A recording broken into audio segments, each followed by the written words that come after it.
A single photograph locked away for 80 years shows a child waving goodbye to his father, and behind him, emerging from the fog, a figure whose presence the British government tried desperately to erase from history.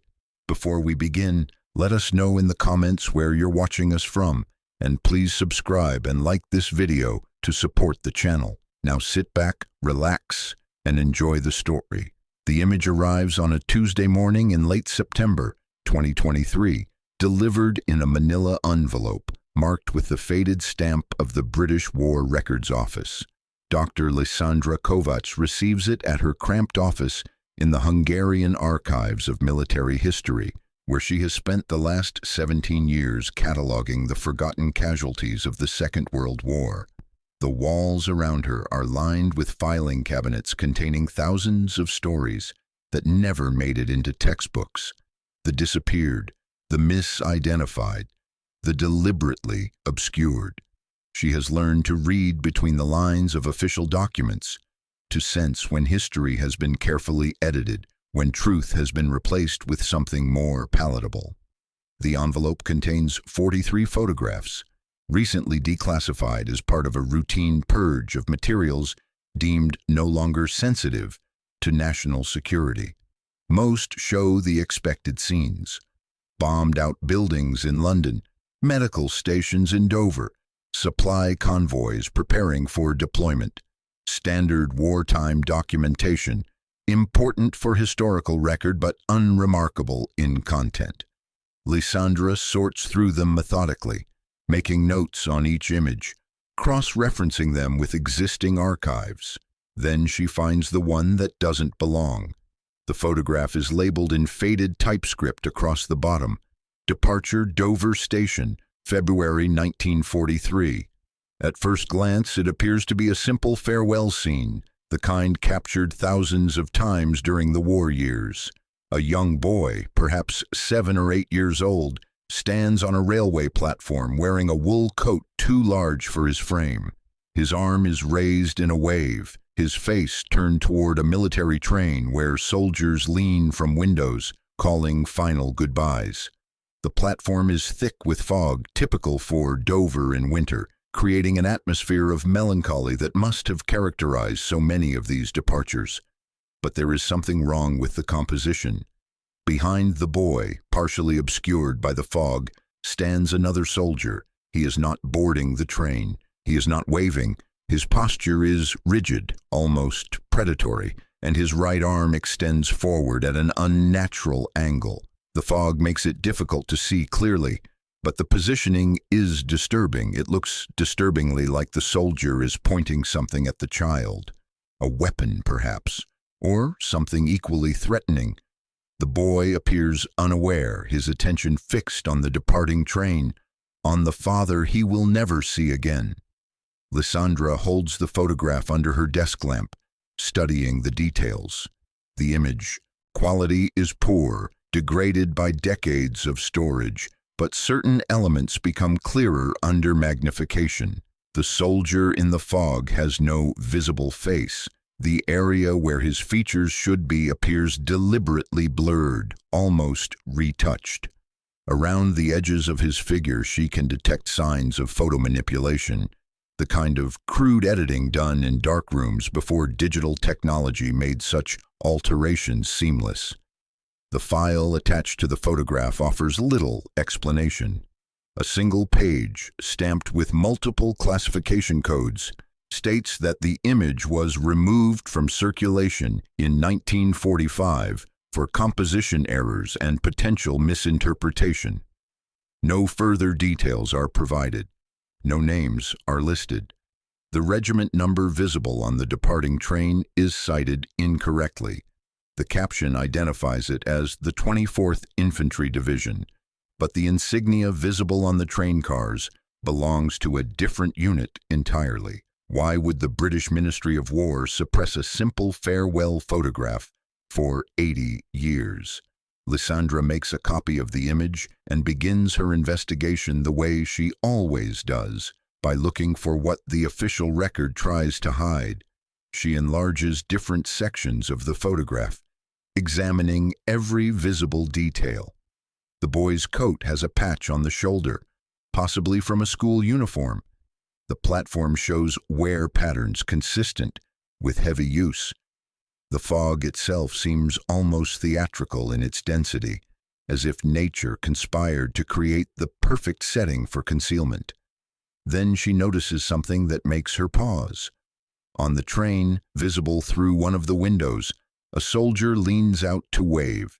His uniform bears an insignia she recognizes immediately, the crossed hammers and railway wheel of the Royal Engineers Railway Construction Division. But according to her extensive knowledge of military history, that particular division was officially disbanded in 1942, months before this photograph was supposedly taken.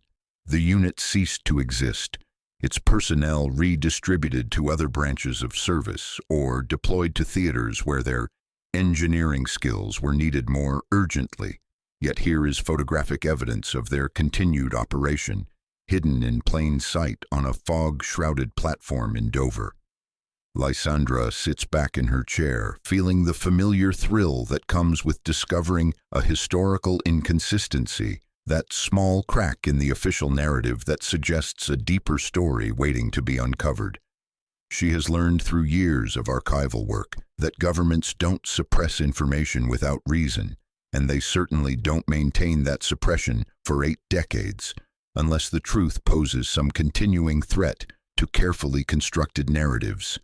The platform fog in the photograph seems to swirl with intention, as if the weather itself were complicit in whatever happened that morning. Lysandra will return to this fog again and again in her investigation, finding it transformed from mere meteorological phenomenon into something more symbolic, a metaphor for the layers of deception that obscure historical truth. She begins to trace the identities of the people in the photograph, starting with the most visible figure, the boy himself. In the bottom corner of the image, partially visible, is a portion of a luggage tag. Through careful enhancement and cross-referencing with station records from Dover in early 1943, she narrows down the possible dates to a 2-week window in February. Departure logs from that period list dozens of trains carrying military personnel to embarkation points for France and North Africa. But one entry stands out, a special transport train that left Dover at 0600 hours on February 14, 1943, carrying personnel from the disbanded Railway Construction Division on what was officially described as administrative relocation. The entry is marked with a notation that catches Lysandra's eye. Civilian family present for departure, minor recorded. The word recorded suggests documentation existed. Somewhere in the vast bureaucracy of wartime Britain, someone made note of this child's presence. But if records existed, why were they classified? Why was the photograph itself deemed dangerous enough to lock away? Lysandra contacts colleagues in the British National Archives, requesting any documentation related to railway departures from Dover in February 1943. The response takes 2 weeks to arrive, and when it does, it raises more questions than it answers. Most of the relevant files remain classified under Section 7 of the Official Secrets Act, unavailable for review until 2073, 50 years from now. The explanation given is standard bureaucratic language about protecting intelligence methods and preserving the privacy of surviving family members. But surviving family members of what? Of whom? Through persistent research and the kind of lateral thinking required in historical investigation, Lysandra begins to construct a picture from fragments. She finds the soldier on the train first, the one with the railway engineer insignia. His name was Lieutenant Arden Kroll, age 34, a civil engineer who had designed railway bridges in northern England before the war. He was pressed into military service in 1941 after his expertise was deemed critical to the war effort. His personnel file, partially declassified, describes him as reliable, technically skilled, occasionally questioning of orders. That last phrase is unusual in military records, where obedience is typically emphasized over independent thought. Arden Crowell had a wife named Sibel and a son named Corin, age 8. They lived in a small house near Folkestone, close enough to Dover that the family could visit the station for a final goodbye before Arden's deployment. The family appears in census records, in school enrollment documents, in the mundane paperwork of ordinary wartime life. They seem entirely unremarkable, a family among millions, facing the same uncertainty and fear that characterized the era. But then the records stop.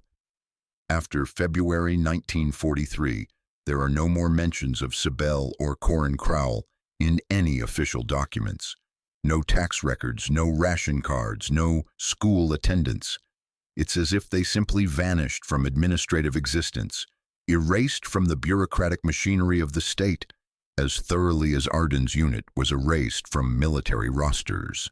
The discovery leads Lysandra to estate auction records, a resource she has used before when tracking down personal effects of war casualties.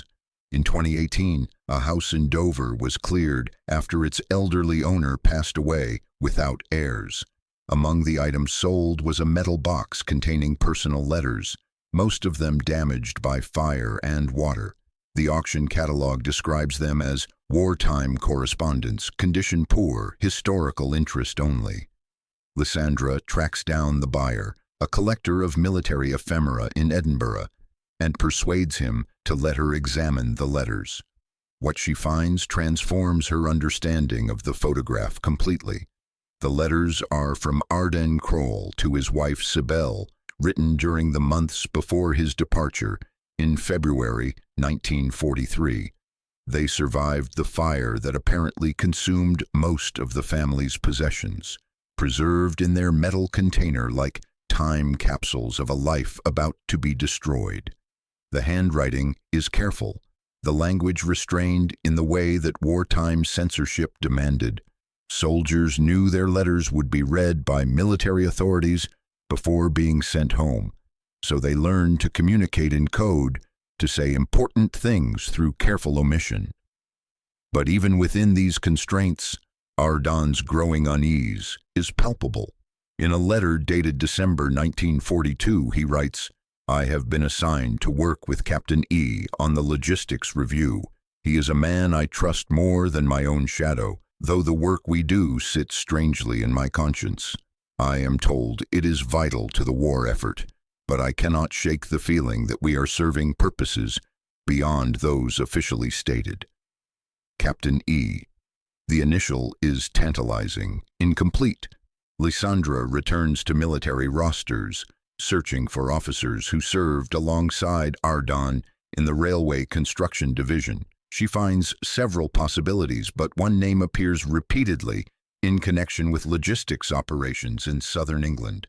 Captain Emmerich Vale, age 38, formerly a customs inspector in London, recruited into military intelligence in 1941 for his expertise in tracking cargo shipments.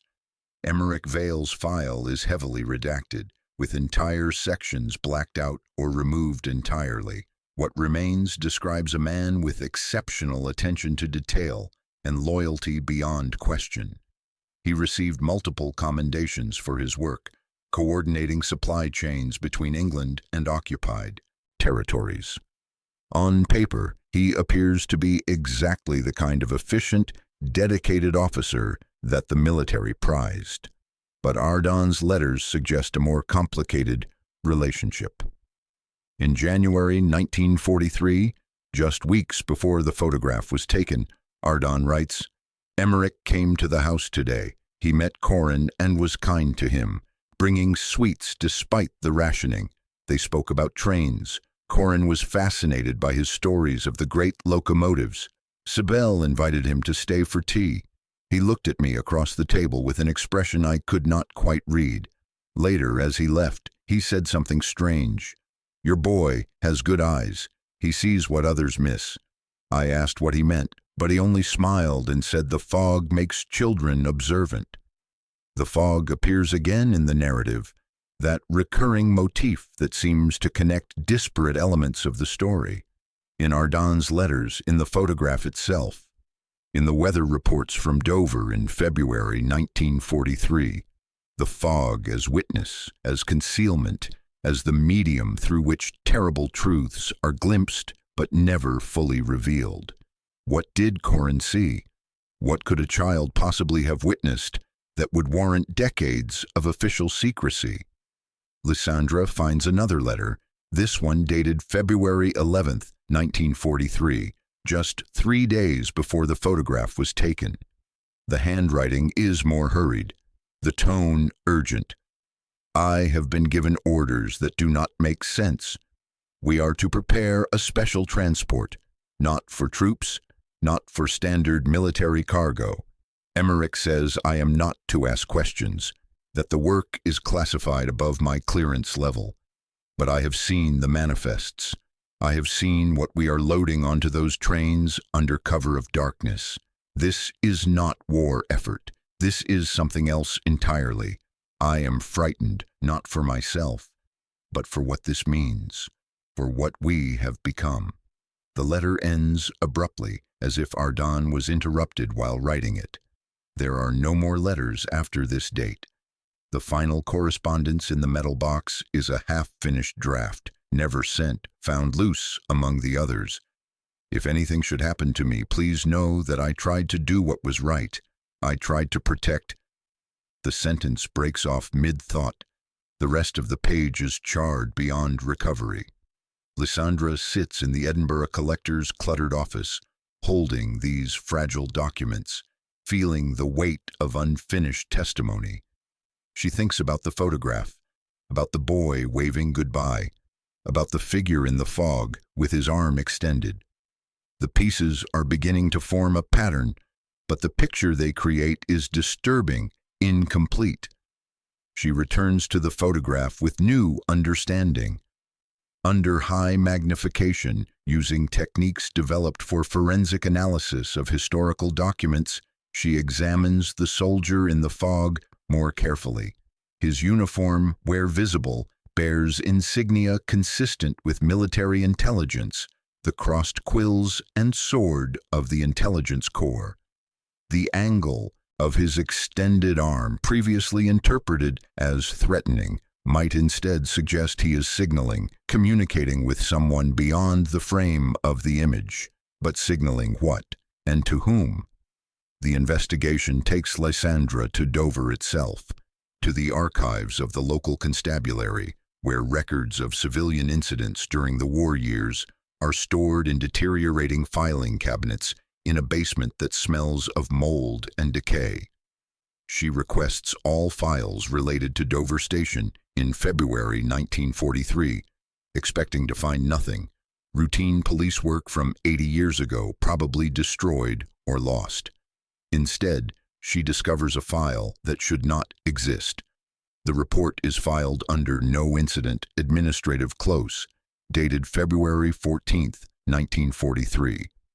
It describes a routine day at the station, noting only as standard military traffic and normal civilian activity. But attached to the report, nearly overlooked, is a handwritten note from Inspector Halberd Quinn, the constable who filed it. Multiple witnesses report hearing a sound like a gunshot or explosion after the 0600 departure. Upon investigation, no evidence of incident found. Witnesses recanted, stating they were mistaken due to fog and acoustic distortion. Case closed at request of military authority. The note is marked with Quinn's signature and badge number, but there is a second notation, added later in different ink. See notebook, private record, do not file. Quinn's notebook, the personal record that police officers kept separate from official reports, where they wrote their true observations, their doubts, their suspicions. Lysandra spends 2 days searching through the constabulary archives before a sympathetic clerk mentions that Quinn's personal effects were donated to the Dover Museum. after his disappearance in March 1943, less than a month after the station incident, disappeared. Another erasure from the historical record. The Dover Museum has Quinn's notebook in a box of miscellaneous police memorabilia, never properly catalogued or examined. The leather cover is water-stained and cracked. Most of the pages contain routine observations, suspected black market activity, noise complaints, petty theft. But the entry for February 14, 1943, is different. Quinn writes in hurried script, as if trying to record everything before the memory fades. Arrived at station at 06:30 following reports of disturbance. Fog extremely dense, visibility less than 20 feet.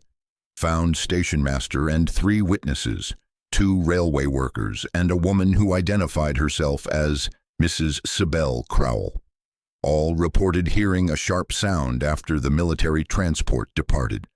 Mrs. Crowell was in distress, asking repeatedly about her son. I observed a boy's cap on the platform, but no sign of the child himself. The entry continues.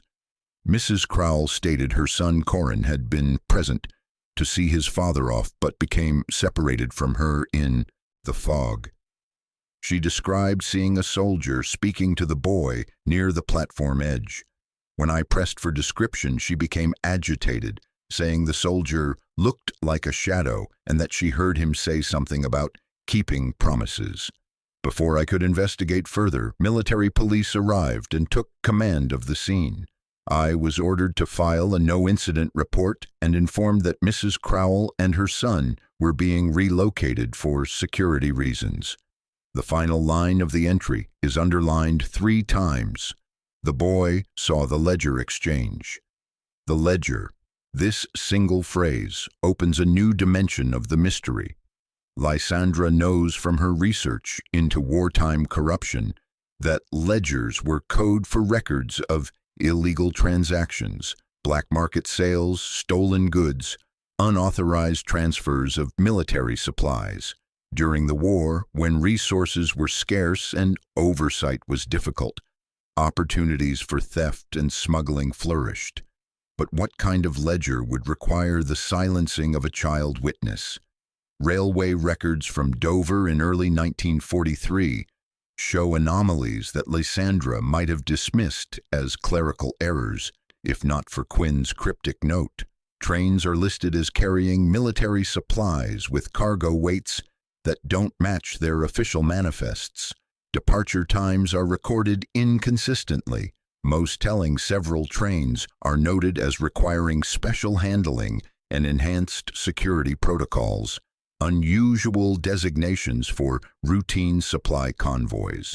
Cross-referencing these trains with intelligence reports declassified in recent years, Lysandra discovers references to Operation Greylace, a program whose existence was officially denied until 2015. The operation involved the requisition and transfer of assets from occupied Europe, a bureaucratic phrase that concealed the systematic looting of civilian property, particularly gold and other valuables seized from areas under Nazi control. The rationale was that these assets would otherwise fall into enemy hands, but in practice much of the seized property disappeared into private accounts or was sold on black markets. The trains passing through Dover were part of this network, carrying stolen wealth disguised as military cargo, and Arden Crowell, with his engineering expertise and his position in the railway construction division, would have had intimate knowledge of what these trains really carried. The fog in the photograph takes on new meaning now, not just atmospheric conditions, but a metaphor for the moral murk in which these operations occurred. Everything hidden, everything disguised, truth obscured by layers of official deception and patriotic justification. Lysandra finds confirmation in a document that takes her breath away when she first reads it. Buried in the recently declassified Operation Greylace files is a memorandum dated February 10, 1943, just 4 days before the photograph. It's addressed to Captain Emmerich Vale from a superior in military intelligence. Your request for special orders regarding Lieutenant Crowell is approved. Subject has demonstrated unreliable discretion regarding logistics operations. Recommend immediate deployment to forward zone with minimal advance notice. Should civilian exposure occur, employ standard protocols for domestic threat mitigation. Standard protocols for domestic threat mitigation. The clinical language makes Lysandra's skin crawl. She has seen this kind of phrasing before in her research. The way bureaucracies sanitize violence, how threat mitigation can mean anything from surveillance to something far more permanent. She finds Emmerich Vale's field diary in the same archive, his personal record of the war years. Most entries are routine. Notes on cargo shipments, weather conditions, personnel issues. But the final entry, dated February 13, 1943, the night before the photograph, breaks from this pattern completely. Vale writes, "Tomorrow, Ardon departs for France. He has no idea that I arranged his deployment, that I signed the orders that will take him from his family. He trusts me with his boy's safety, asked me to look after Sibel and Corin if anything should happen to him. He shook my hand tonight and called me brother. God forgive me for what I must do. God forgive me for the choice I have been given. His conscience against my orders, his family against my duty. The fog will be thick tomorrow. Perhaps that is mercy." The entry ends there. No further pages remain in Vale's diary. Lysandra returns to the photograph with this new context, seeing it now as a document of betrayal frozen in time. Ardon boards the train, unaware that his friend has engineered his exile. Corin waves goodbye to his father, not knowing he is witnessing the last moment of his childhood innocence. And behind him, Emmerich Vale stands in the fog, caught between loyalty and duty, between the man he wanted to be and the operative he had become. But the mystery deepens when Lysandra obtains the original photographic negative from the British War Records Office.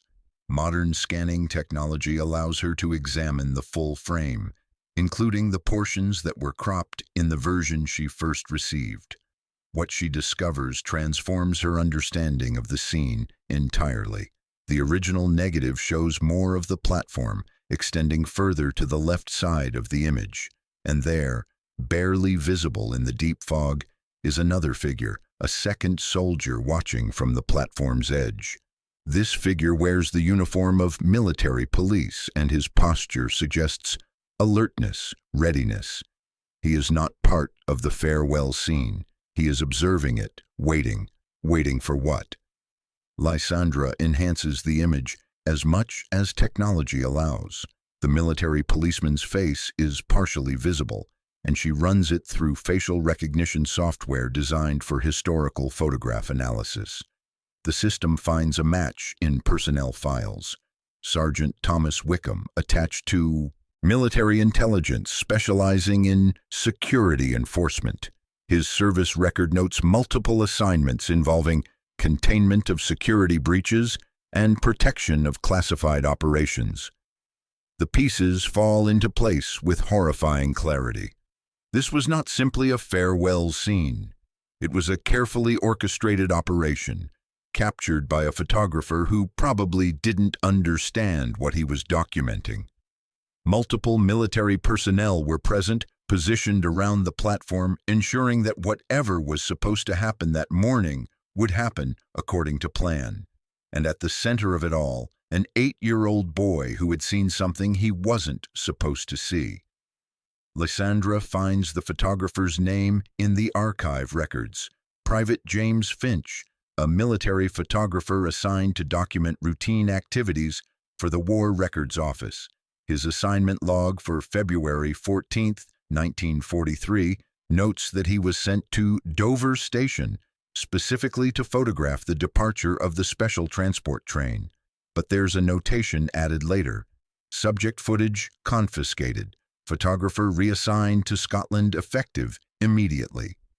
The photograph that should have been routine documentation became instead evidence of something the authorities needed to suppress, not because of what it showed clearly, but because of what it suggested in its shadows and fog.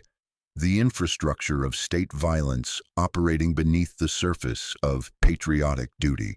Lysandra contacts descendants of the photographer, hoping to find any personal records or correspondence that might shed light on what Finch witnessed.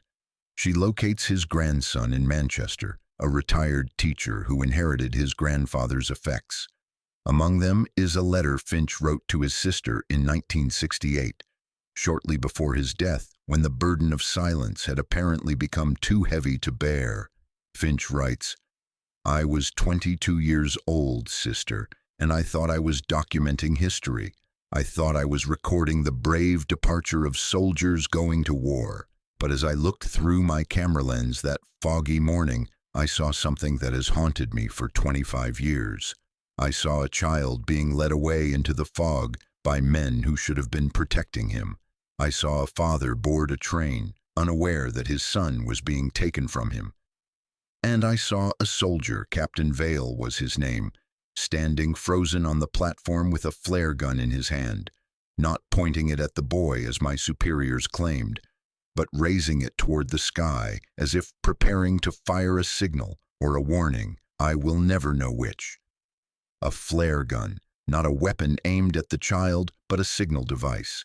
The threatening posture that Lysandra first interpreted as violence transforms into something more ambiguous, a man preparing to alert others, perhaps to sound an alarm, to disrupt whatever operation was unfolding around him. The investigation leads Lysandra to archived radio communications from Dover Station on February 14th, 1943. At 06:15, 15 minutes after the train departed, Dover Station sent an emergency signal. Red flare observed, unscheduled alarm, investigate immediately. The response from military police headquarters came 4 minutes later. False alarm, stand down, photographer error, no incident recorded.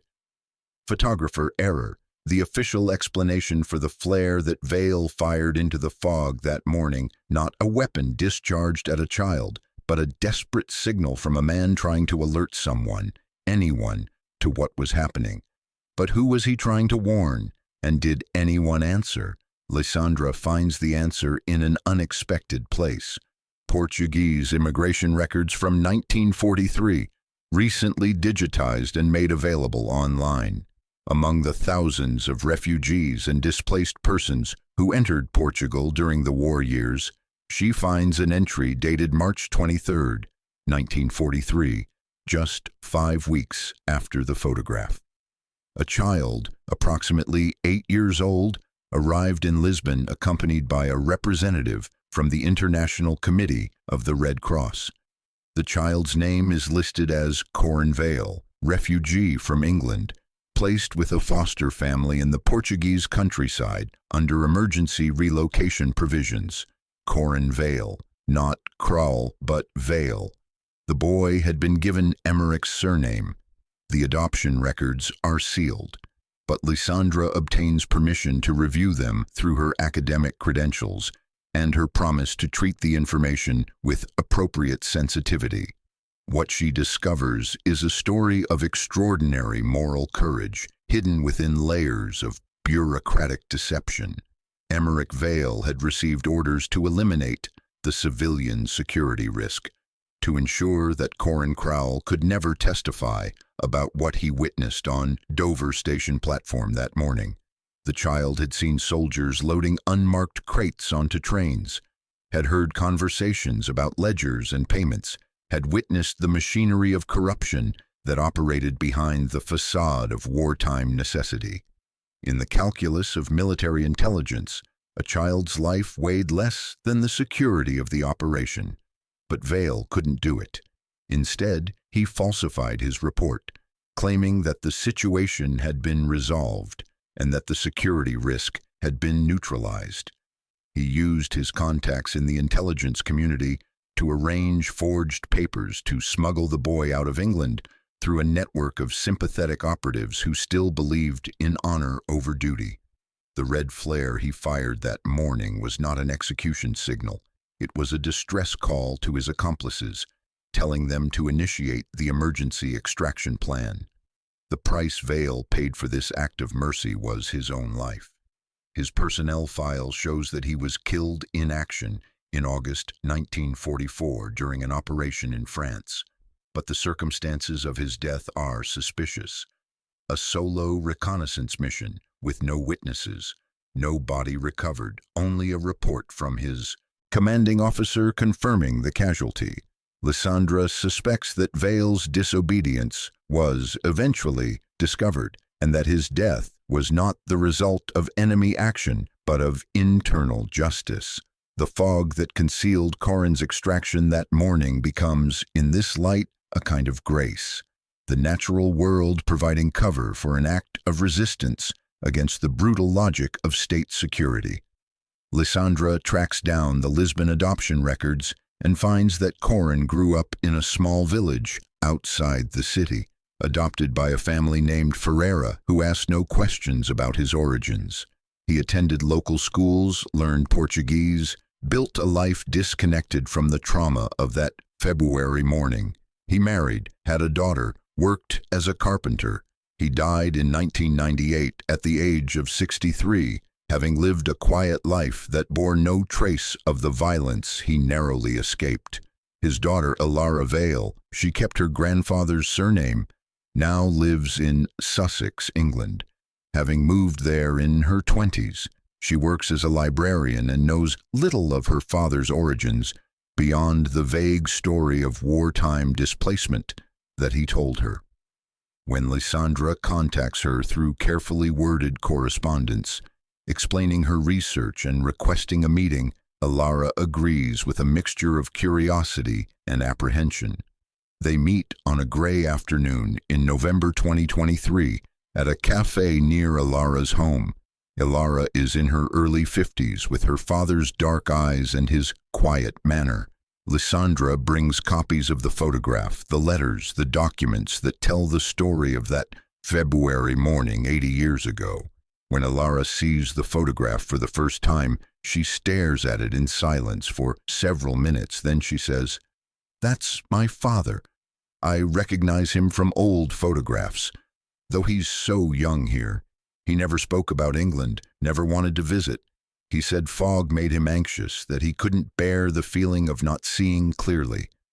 I always thought it was just a quirk, a personal preference. Now I understand it was something else." She tells Lysandra that her father kept very few possessions from his childhood. He seemed determined to live entirely in the present, to create a life unburdened by the past.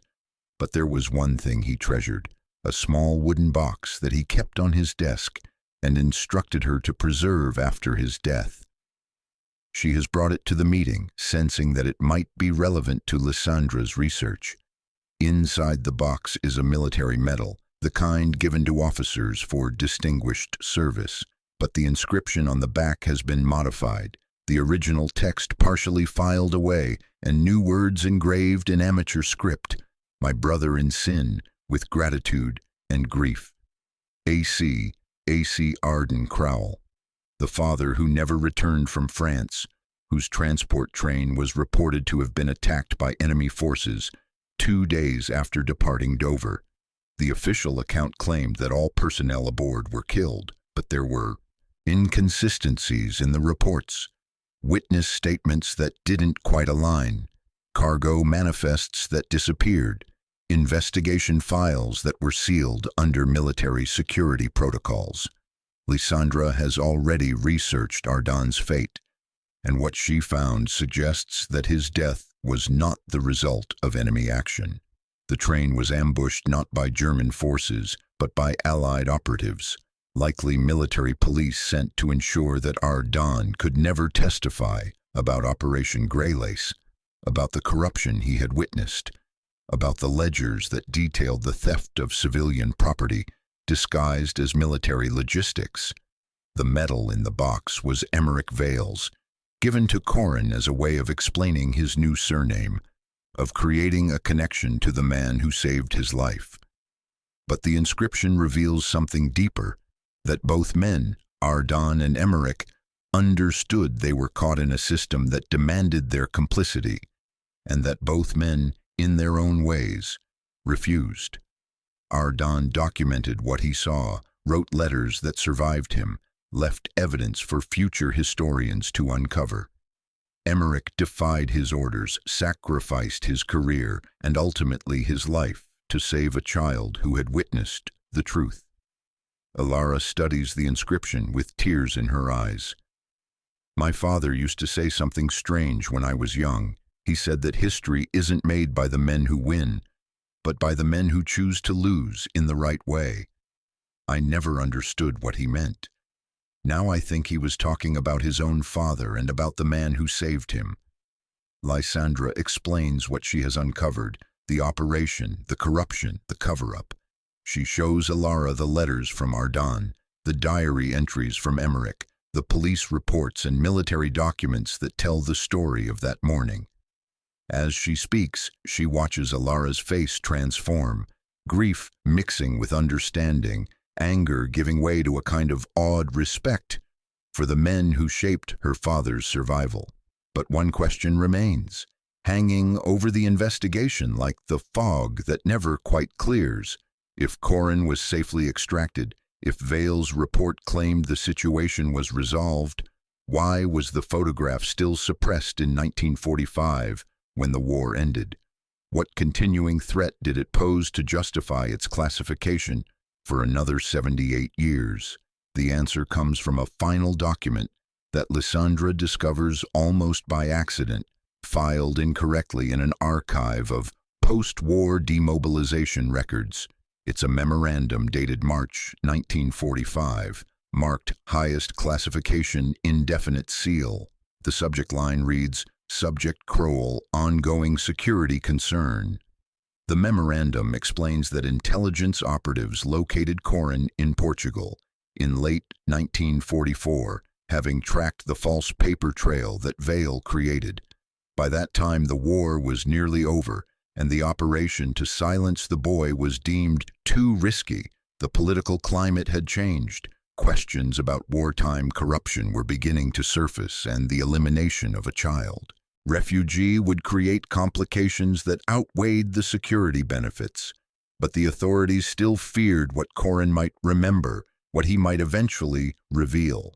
So they maintained surveillance, kept his existence classified, and ensured that any documentary evidence of that February morning remained locked away. The photograph was particularly dangerous because it showed not just Corin but the entire apparatus of the operation. Vale, the military police, the fog-shrouded platform where crimes were committed under the guise of national security. Attached to the memorandum is a photograph that Lysandra has to examine 3 times before she believes what she's seeing. It shows 2 people standing together on a sunny street, clearly somewhere in southern Europe based on the architecture and light. One is a boy, perhaps 9 years old, wearing civilian clothes and smiling slightly at the camera. The other is a man in his 40s, no longer in uniform, with the same face as the soldier in the fog from the Dover station photograph. The caption reads, Subject Crowell and former Captain Vale, Lisbon, April 1944. Subjects located but deemed non-threatening.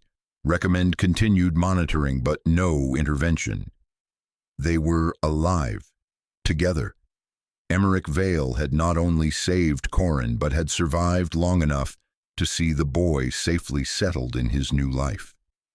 The report of Vale's death in August 1944 was a fabrication, a way of closing his file while he disappeared into civilian life, likely under a new identity, probably never returning to England. The revelation transforms everything Lysandra has understood about the photograph. The soldier in the fog was not a monster or even a reluctant executioner. He was a man preparing to commit career suicide, to destroy his own life, to preserve a child's. The flare gun was not a weapon, but a signal that he chose conscience over obedience. and the fog that seems so ominous in the photograph becomes a symbol of possibility, of the space where moral choice can exist even within the machinery of state violence. Lysandra makes one final journey to Dover Station, which still stands though the platforms have been modernized, and the fog seems less thick than in old photographs. She carries with her a restored and enhanced version of the original image, printed on archival paper, the full frame showing all the figures on that February morning. She has received permission from Alara to place it in the Dover Museum as part of an exhibition on wartime secrets and the courage required to resist them. Standing on the platform where Corin waved goodbye to his father 80 years ago, Lysandra thinks about the strange paths that truth takes through history, how it can be suppressed but never entirely destroyed, how it waits in archives and attics and metal boxes of half-burnt letters, how it depends on people willing to look for it, to piece it together from fragments and contradictions.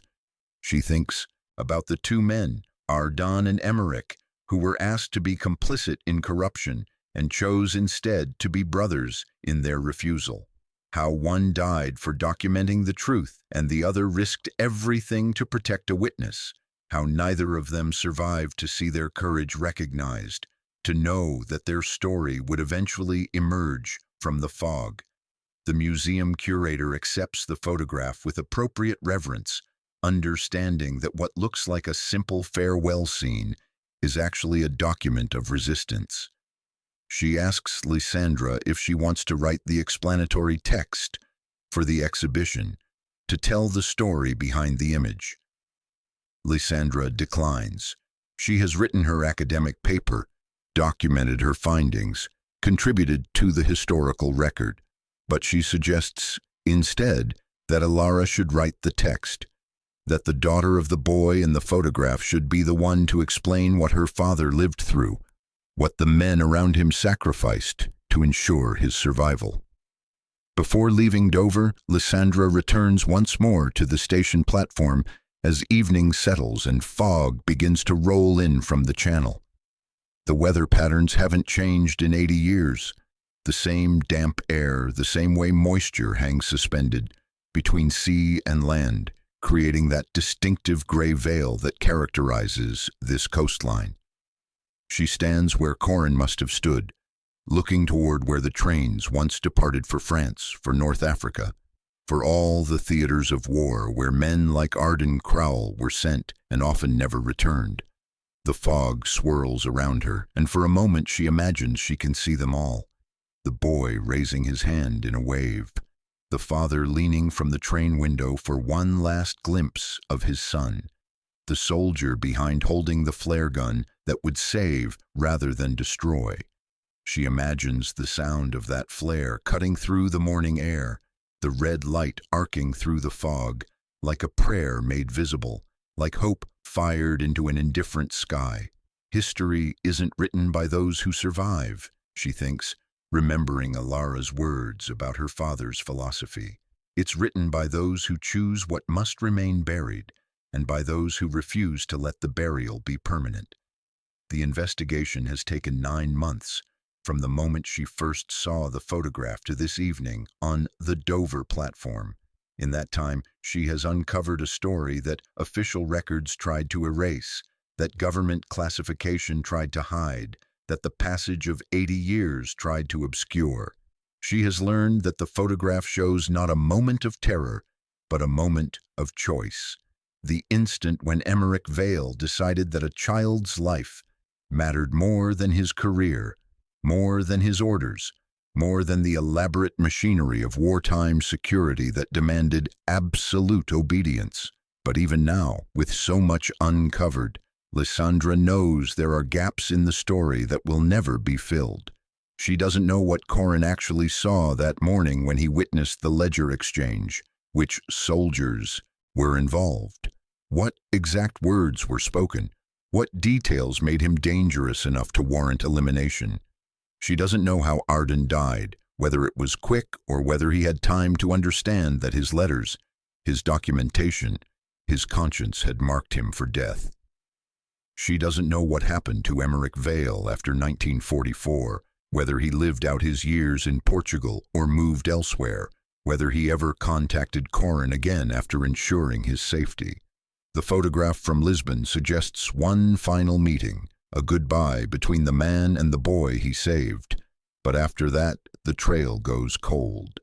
Vale vanishes from history as thoroughly as the fog that concealed his act of mercy. Some mysteries, Lysandra has learned, are never fully solved. The archive yields what it yields, and the rest remains in shadow, known only to the dead and to whatever accounting exists beyond the reach of historians and documents.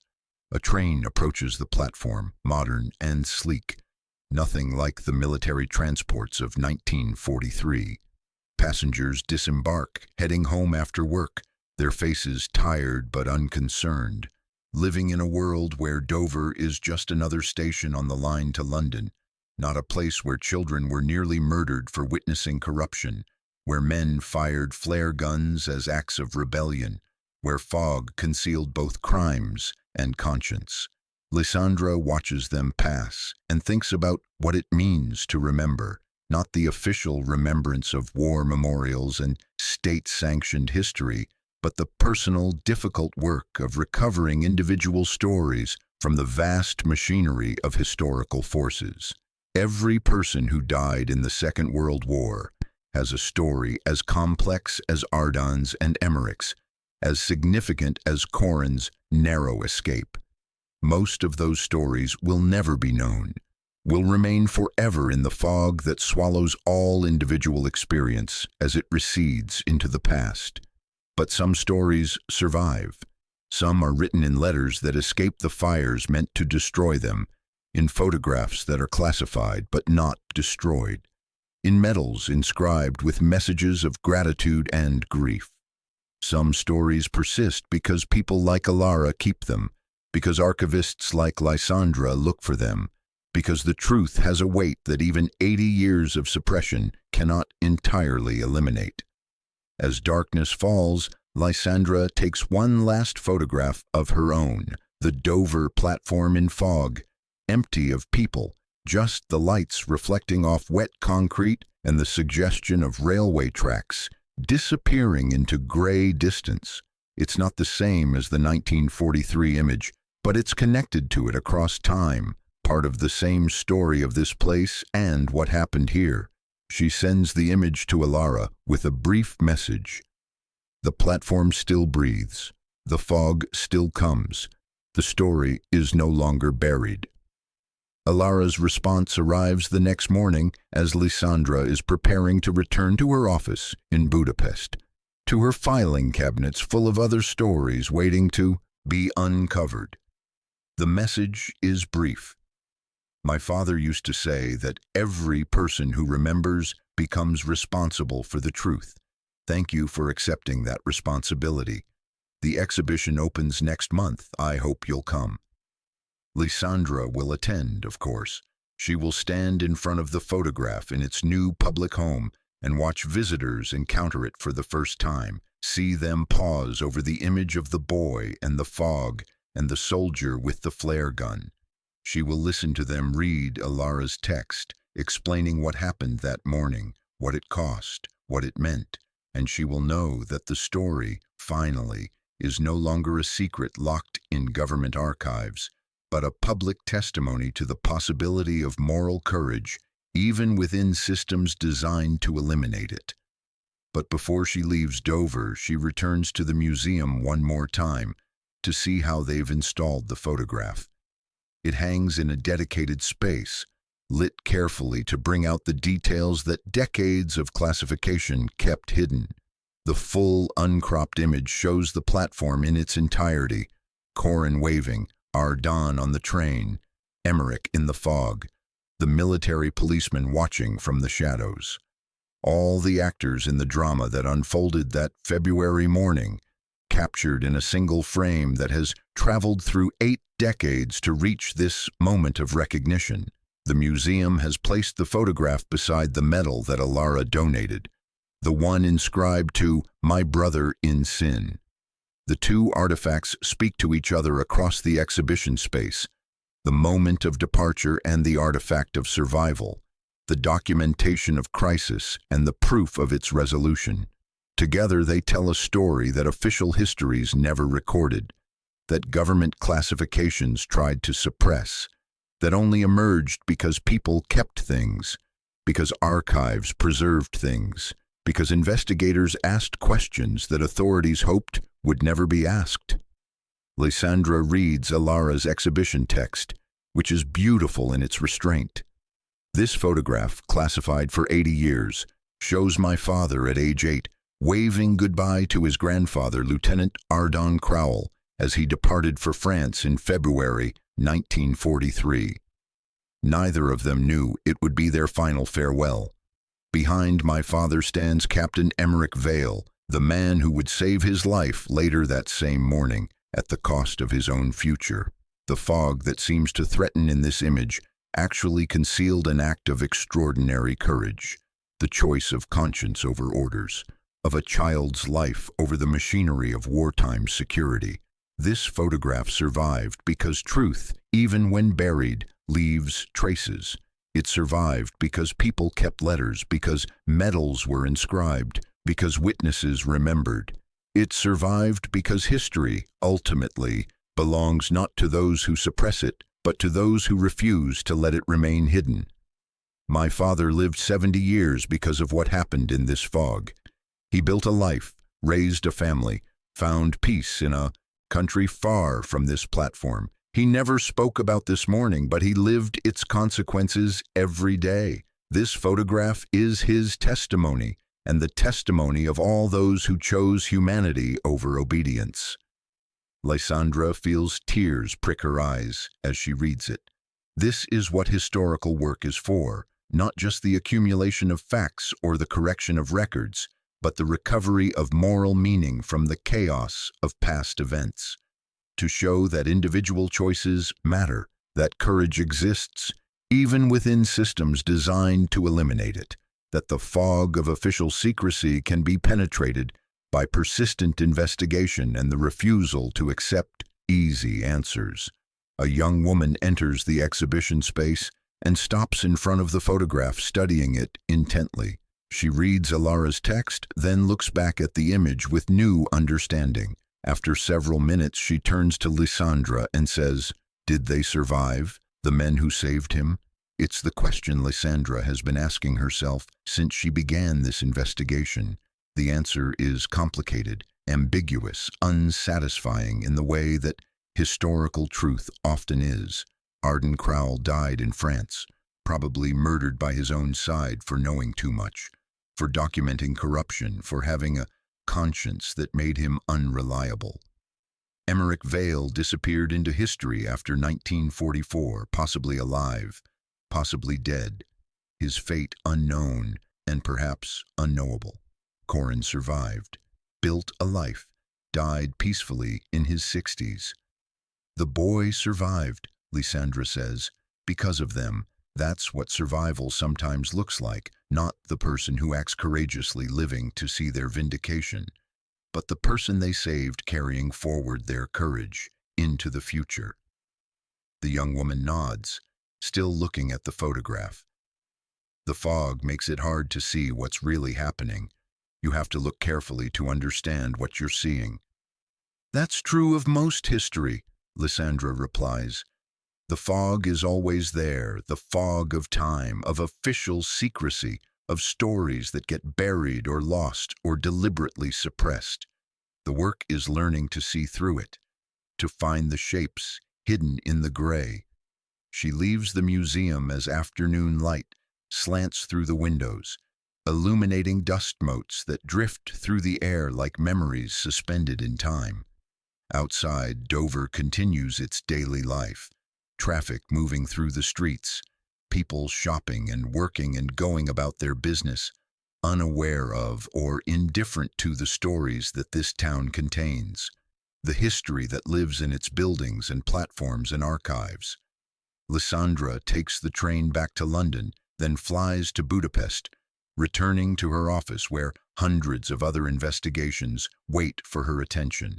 Other photographs, other letters, other mysteries hidden in the vast machinery of historical documentation. But she knows that this case, the boy in the fog, the men who saved him, the photograph that shouldn't exist, will stay with her in a way that other research doesn't. Because it demonstrates something she has always believed, but rarely proves so clearly. That individual moral choice matters even when, especially when, systems demand its surrender.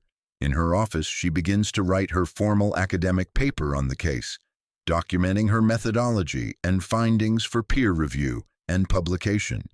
The language is necessarily dry, conforming to academic standards, but beneath the scholarly prose beats the heart of the story, the terror and courage of that February morning, the fog that concealed both crime and resistance, the 80 years it took for truth to travel from suppression to recognition.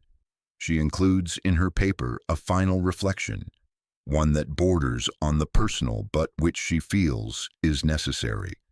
The photograph from Dover Station reminds us that history is not only the record of what happened, but also the record of what was hidden and why.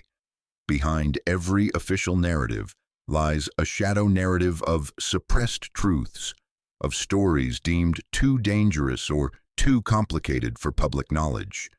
The historian's task is not to simply accept the official record, but to interrogate its silences, to ask what memories were convenient enough to preserve and which were too threatening to acknowledge. In uncovering the story of Corin Crowell and the men who saved him, we recover not just facts, but moral testimony, evidence that even within systems designed to demand absolute obedience, individuals found ways to choose conscience over compliance, humanity over orders. The fog that obscured this story for 80 years has finally lifted, but countless other stories remain hidden, waiting for investigators willing to look beyond the classifications and suppressions that protect official narratives from uncomfortable truths. The paper is published 6 months later in a respected journal of military history. It generates interest in academic circles, leads to conference presentations, prompts other researchers to examine wartime corruption and the operations that were hidden beneath the surface of patriotic mobilization. But beyond the academic response, Lysandra receives letters from ordinary people, descendants of soldiers who served in Operation Greylace, families who lost relatives in suspicious circumstances during the war, people who have kept their own photographs and letters and medals that suggest stories similar to what she uncovered. Each letter is a reminder that Corin's story is not unique, that the fog of wartime secrecy concealed countless acts of both corruption and courage, that history, as officially recorded, is always incomplete, always partial, always shaped by the interests of those who controlled the archives and classified the documents. One letter particularly moves her.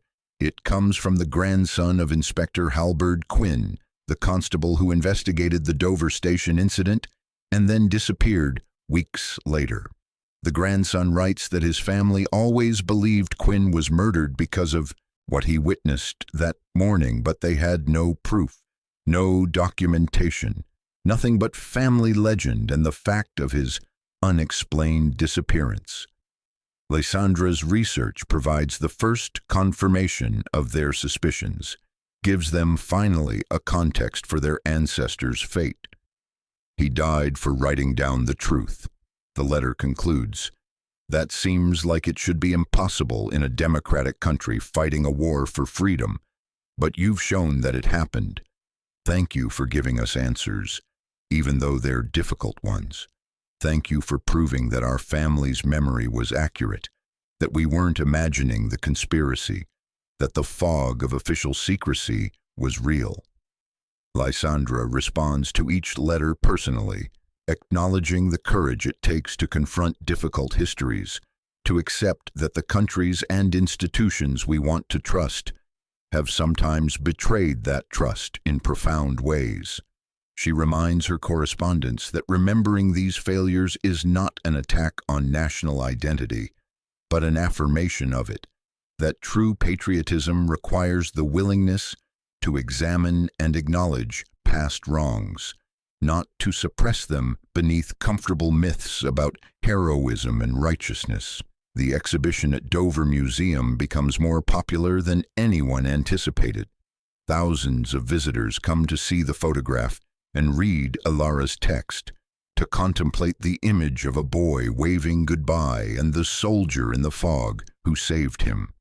The museum reports that many visitors stand in front of the photograph for extended periods, some visibly moved to tears, others simply quiet and reflective. Ilara tells Lysandra that people sometimes write comments in the exhibition's visitor book, responses to the story, reflections on courage and conscience, personal connections to wartime experiences. One comment stays with Lysandra. "My grandfather was probably one of the bad ones, one of the people who profited from the corruption, who followed orders rather than conscience. This photograph makes me grateful that there were also men like Captain Vale, who chose differently. It gives me hope that individuals can resist even when systems are corrupt." This, Lysandra thinks, is the real power of recovered history, not just to document what happened, but to provide moral instruction for the present, to show that choices matter, that individuals are not helpless within unjust systems, that fog can conceal both crimes and the courage to resist them. 2 years after her initial investigation, Lysandra is invited to give a public lecture in London about the case. The venue is packed. Historians, journalists, students, descendants of war veterans, people drawn by the story's blend of mystery and moral clarity. She presents her findings methodically, showing the photographs and letters, explaining how she traced the story through archives and records, documenting the evidence that supports her conclusions. But she ends the lecture with something more personal, a reflection on what the case has taught her about the nature of historical truth and the responsibility of those who seek it. "When I first saw the photograph of Corin Crowell waving goodbye to his father, I thought I was looking at evidence of a crime, a child about to be murdered by the state for witnessing corruption. In a sense, I was correct. That crime was intended, ordered, authorized by military authorities who valued operational security over human life. But what the photograph actually captures is the moment when that crime was prevented, when one man chose to fire a flare into the fog rather than eliminate a child, when conscience prevailed over orders. The fog in that photograph has become, for me, a symbol of how history works. It obscures, it confuses, it makes seeing difficult. But it also conceals possibilities, creates spaces where unexpected choices can be made, where the machinery of state violence can be disrupted by individual acts of courage. Emmerich Vale used that fog to save a life. We, as historians, use our methodologies to penetrate the fog of secrecy and suppression, to recover the stories that authorities wanted hidden.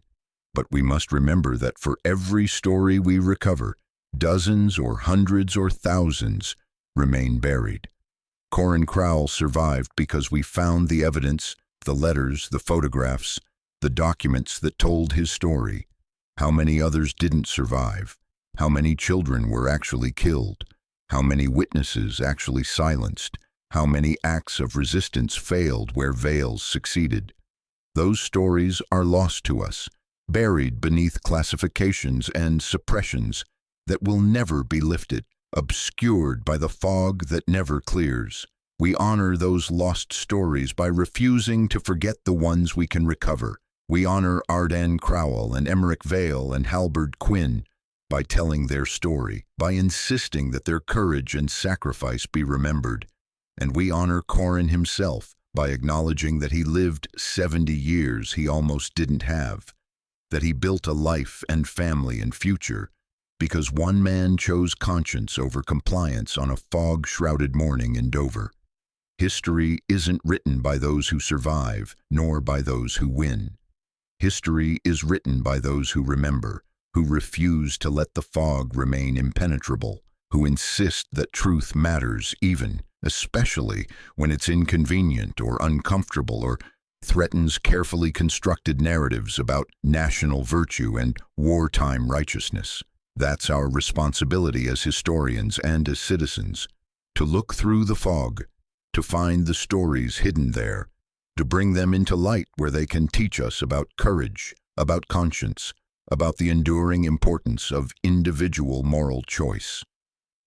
The lecture receives a standing ovation, but Lysandra remains ambivalent about the attention. She knows that public interest is fickle, that in a few months the story will fade from popular consciousness, that the photograph will return to being just another museum exhibit that most visitors pass without really seeing. But she also knows that some stories persist, that they work their way into collective memory and change how people understand the past. The Dover photograph, she hopes, will be one of those stories, a reminder that official narratives are always incomplete, that fog conceals both crimes and the courage to resist them, that individual choices matter even within systems designed to eliminate moral agency. 3 years after the investigation began, Lysandra receives a final communication related to the case, a package forwarded through the Portuguese embassy, sent from the estate of a man who died in Porto at the age of 97. The man's name was Emilio Santos, a name that means nothing to Lysandra until she opens the package and finds inside a British military medal, exactly like the one Corin kept, inscribed on the back with the letters E.V., Emmerich Vale, Emilio Santos, a new name, a new life, built on the other side of Europe after the fog lifted on that February morning. The package includes a letter written in careful English by a lawyer handling the estate. Senor Santos left instructions that this package should be sent to whoever uncovered the story of Dover Station in February 1943. He followed your research, read your academic paper, learned that the truth had finally emerged from the classifications that suppressed it for so long. He wanted you to know that he lived to see vindication, that he never regretted the choice he made that morning, that every year on February 14th, he said a prayer for Arden Crowell and for the boy who survived. He lived a quiet life in Portugal, worked as a translator, never returned to England, never spoke about the war except to say that he had seen too clearly what countries become when they value security over humanity. He died peacefully, surrounded by friends, grateful for the years he had been given and for the chance to make at least one choice that mattered. Lysandra sits in her office holding the medal, feeling its weight, not just the physical object but the weight of all it represents. A life saved, a career destroyed and rebuilt, decades lived in exile from home and identity, all because one man refused to follow orders that his conscience could not accept. She adds the medal to the Dover Museum exhibition, placing it beside its twin, the one Corin kept. Together they bookend the story, the two men who made different sacrifices for the same cause, who lost everything they had been and became, instead what the moment demanded. Protectors of innocence against the machinery of state violence, brothers in sin and redemption.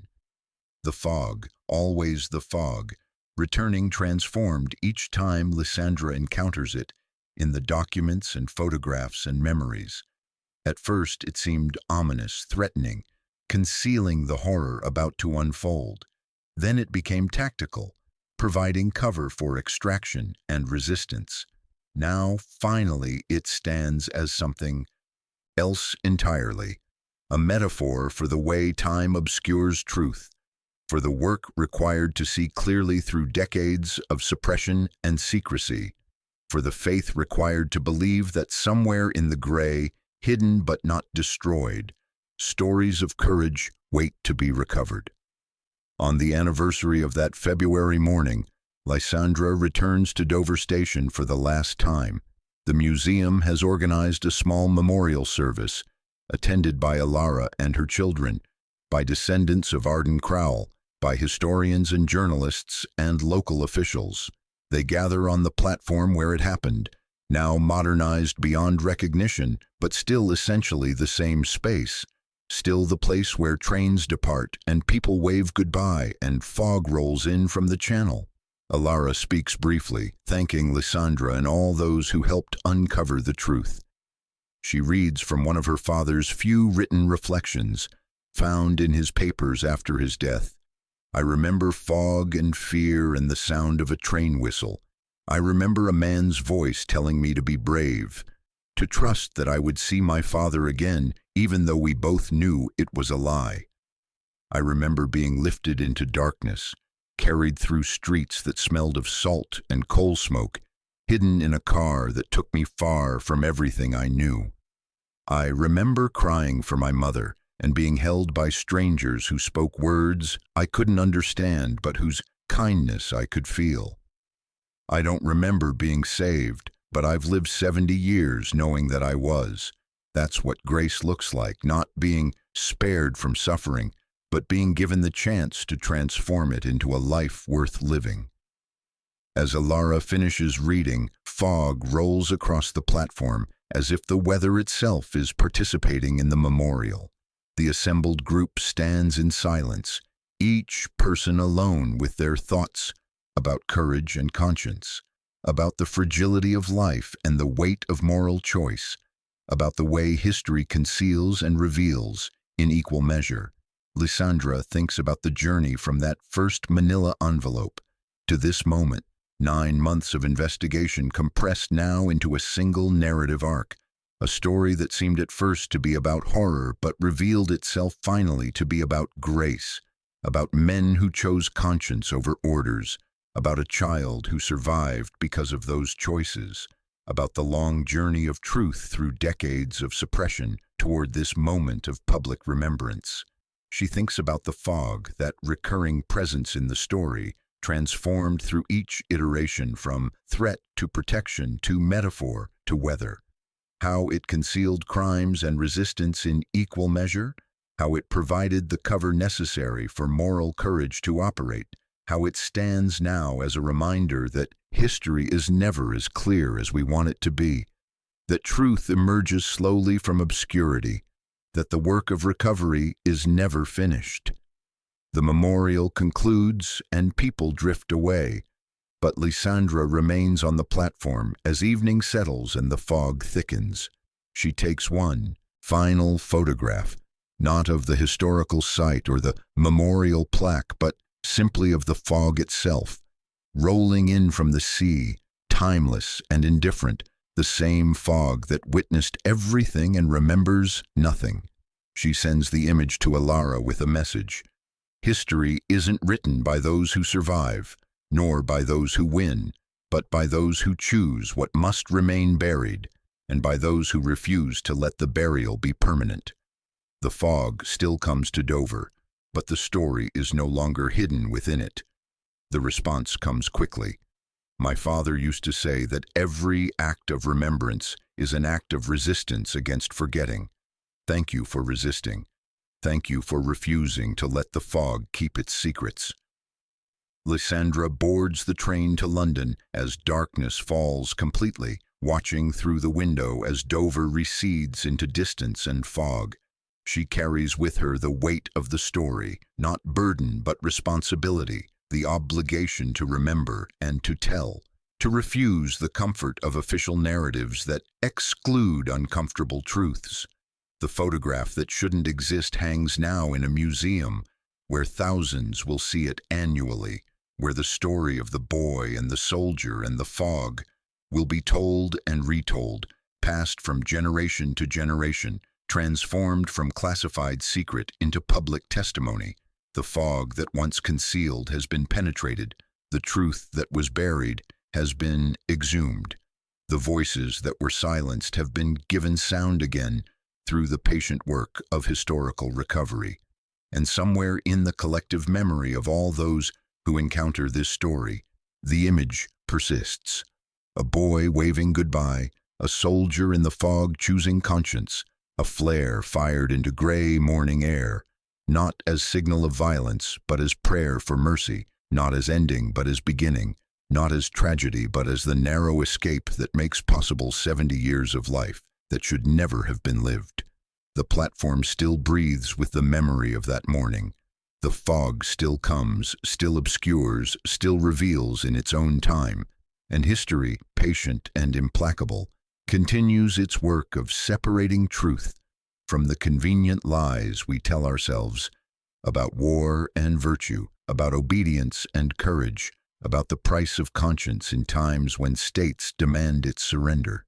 In the end, this is what Lysandra has learned from the photograph, that memory is fragile but persistent, that truth can be buried but not destroyed, that individual moral choice matters even when systems are designed to eliminate it, and that the fog, always the fog, conceals both the worst of what humans do to each other and the best of what we become when we refuse to participate in that horror. A boy waves goodbye to his father in 1943, and behind him in the fog stands not death but its opposite, the man who chose in one critical moment to save rather than destroy, to resist rather than obey, to fire a flare toward heaven rather than a bullet toward earth, transforming forever the meaning of that gray morning and proving that even in the darkest times, even within the most oppressive systems, grace can find its way through the fog to those who need it most desperately.